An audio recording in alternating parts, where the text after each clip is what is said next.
আফগানিস্তান। মুফতি তুকোসমানি বলেন যে আফগানের মোল্লাদেরকে দেখলে মানুষ নাক শিক্ষা কি শিখতে পারে, হ্যাঁ একথা কেনা করে কিছুই মনে হয় না ওদের দেখলে। কিন্তু 20 বছর 19 থেকে 20 বছর আমেরিকা রাশিয়ার কমিউনিস্টের সাথে যুদ্ধ করে তারা পিছু পা হয় নাই, জীবন দিছে, রক্ত দিছে, আল্লাহ বিজয় তাদের দিছে। সুবহানাল্লাহ, জোরাজ করে কান্না সুবহানাল্লাহ। বিজয় দিছে না, বিজয় দিছে।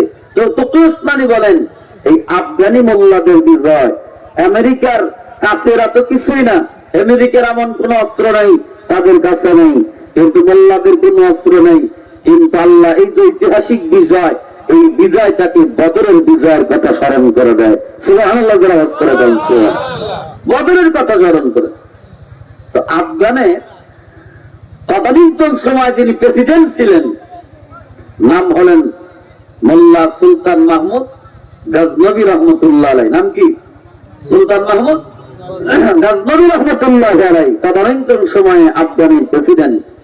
এলাকার মধ্যে চুরি হয়, ডাকাতি হয়, তো কোন বাহিনী দিয়ে তাদের সাহায্য করা যায় না, ধরায় যায় না। তো উনি চিন্তা করছেন এইভাবে হবে না, আমাকে নিজেই মাঠে নামতে হবে। সুবহানাল্লাহ, কেন এদেরকে অন্যভাবে সাহায্য করতে হবে। কিভাবে?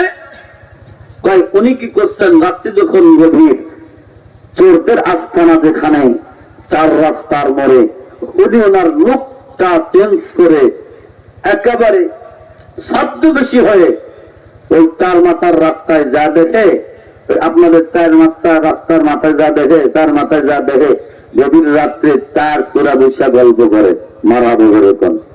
কয় চোরা? আর এরকম কয় চোরা? 4 চোরা। মজা আছে, দেখেন।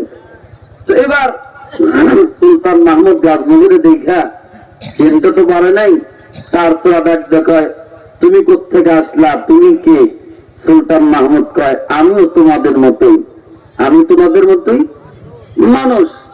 ওরা মনে করেছে আমরা যেমন চোর, উনি হয়তো চোর। কথাটা ঠিক না? যার মনে যা ফাল দিয়ে ওঠে তা। সুলতান মাহমুদ কি করেছে যে আমি চোর? না, খা কিন্তু খাই নাই।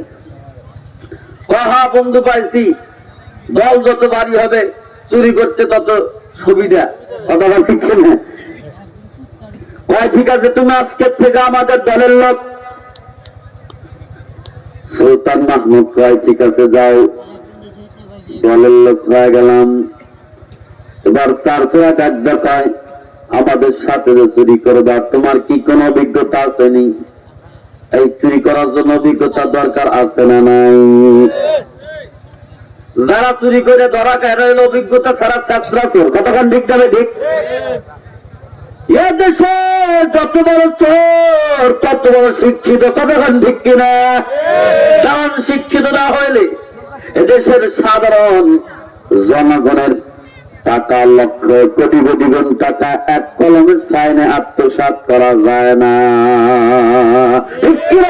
মুসলমান ভুল বুঝেন না, সব শিক্ষিত চোর না। আমি বলছি যত বড় চোর তত বড় শিক্ষিত। কথা বলেন ঠিক না?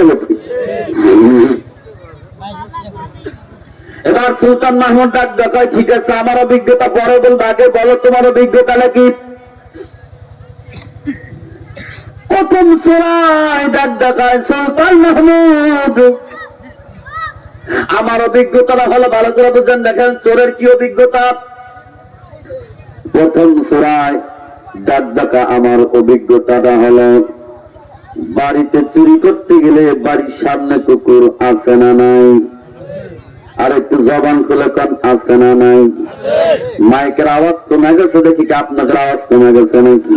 যেরকম আছে না নাই? আছে। কয় কুকুর যে ঘু ঘু করে, কুকুরের ভাষা আমি বুঝি এবং আমার একটা আফ্রো দিয়ে দিই, জন্মের মতো কুকুরের জবানটা বন্ধ হয়ে যায়। মারহাবা কয় না রে? চুরি করার জন্য বলেন এই গুণটা বড় গুণ না ছোট গুণ?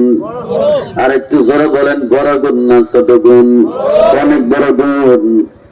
2 নম্বর সূরায় ডাক দেখায় সুলতান মাহমুদ, শোনেন আমার অভিজ্ঞতাটা হলো, যত রাত হোক না কেন, গভীর রাত, এরপরে অন্ধকারের মধ্যে আমি যদি একবার কারোর দিকে তাকাই, কারোর দিকে এক নজর দেখি, ওর যদি 10 বছর পরে আমার সামনে দাঁড়ায়, এরপরে আমি তারে চিনতে পারি। এই গুণটাও কি কমজোরি না, অনেক শক্তিশালী গুণ, অনেক শক্তিশালী গুণ। ওই এক নজর দেখি গালি